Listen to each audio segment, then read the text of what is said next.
about is the temperature increasing or decreasing. It's always doing one or the other. I have no concern about that. By asking people to worry about whether it's going up or down, you're immediately establishing dishonesty. The Earth is always changing. Climate change is nothing you have to prove. It always is happening. It always has happened. So to make that into something alarming seems to me a little bit weird. Sea level is a hard thing to measure, actually. At any given place, traditionally, sea level was measured by what are called tide gauges. A stick in the water, basically. And two things change what a tide gauge shows: the land moving up and down, and the sea moving up and down. Most places, it's the land that is the biggest effect. So you don't have a good measure of sea level rise. On the other hand, for the last 30 years or so, we've had satellite measurements that are actually measuring sea level. It's very hard to relate these two measurements to each other. They were measuring different things. The general feeling is there is no evidence that it's different now than it has been for the last few thousand years. It's been slowly rising ever since the initial rapid rise after the deglaciation 12,000 years ago.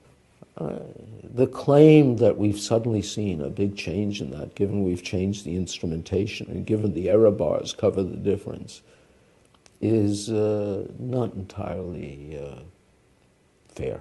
And to suggest that what's been going on for thousands of years is something we should suddenly be alarmed at also doesn't seem reasonable. When you hear a Ban Ki-moon saying life as we know it will cease if we don't do something, what is he referring to?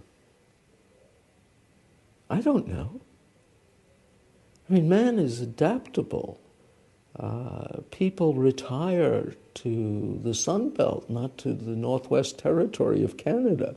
Although catastrophes certainly occur, they have many causes, of which global warming is one of the least. There are so many interesting questions in climate. We still do not have a complete handle on why we had ice ages. Now, if you want to be concerned, you want a disaster, having 2 miles of ice on your head is problematic. And the Earth has had that. It's very much a matter of the unchallengeable assertion. All religions have dogmas. Dogmas are not proven statements, they're assertions that cannot be challenged. It doesn't mean they're false. I'm not even suggesting that.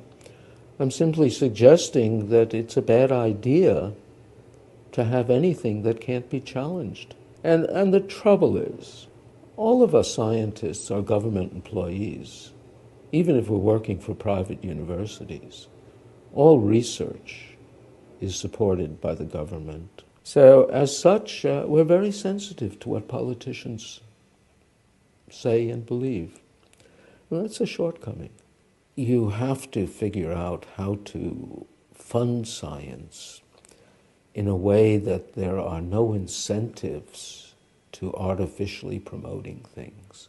When you hear, for instance, a scientist saying the science is settled, that person has stepped out of the science. I think that registers with ordinary people. And whenever you see someone say, instead of answering arguments, how could so many people agree if it weren't true? This should be a red flag. My view is one has conflated the trivial, which is that temperature is changing, climate is changing, man plays some role.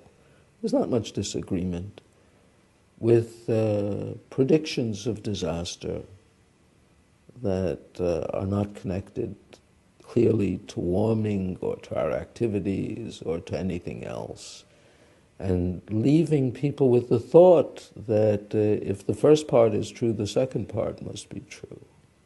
That is certainly not the case. And then to add insult to injury, to propose policies that would have nothing to do with any of it, but involve trillions of dollars and harm to many people, is, I think, crossing the line.